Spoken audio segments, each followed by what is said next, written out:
Hey guys, I hope you're all okay because today we're going to read Luna and the Bottle of Starlight by Jade Mater. So let's go ahead to the story. Luna and the Bottle of Stars.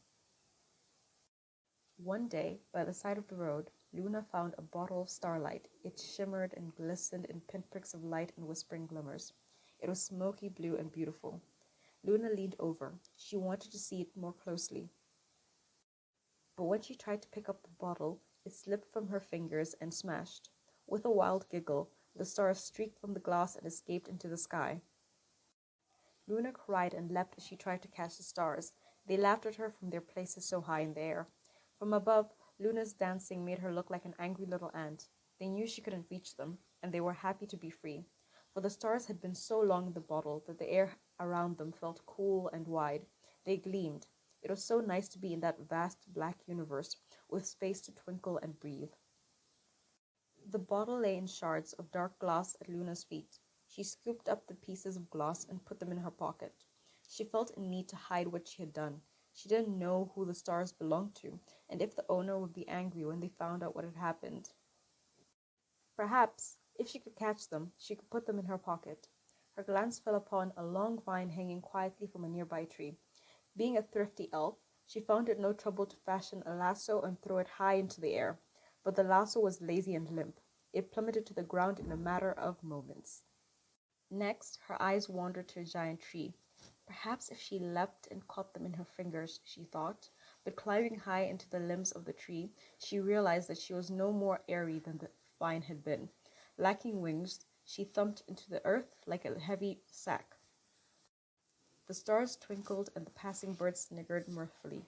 The ladybirds rumbled sly little laughs. It felt that nobody would help Luna return the stars, and were all having a good joke at her expense. Luna sat on a stump and began to cry.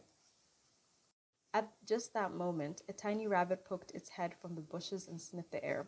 It had heard Luna sobbing and wanted to know what was the matter. "Why are you crying?" the rabbit asked the elf. "I found a bottle and accidentally dropped it. All the stars escaped," said Luna tearfully. "Ah, but that's not a reason to cry," said the rabbit. "What good does crying do?" "Perhaps if I cry enough, I will make a lake and float high enough to catch them," Luna sniffed. The little rabbit leaned back against the leaf.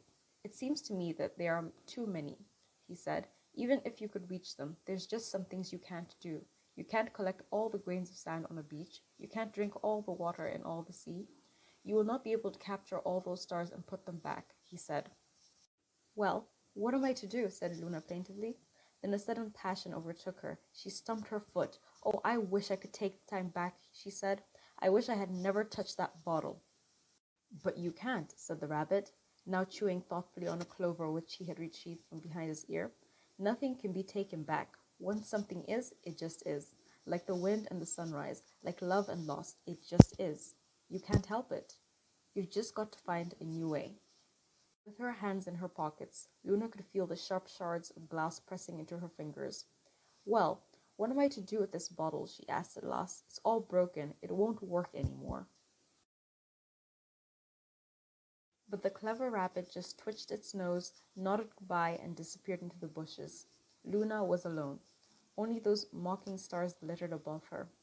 Occasionally, in an impulsive fever of boastfulness, they leapt to the earth in a bright streak, where they plummeted earthwards, falling into cracks in the rocks, lakes, sands, and firs.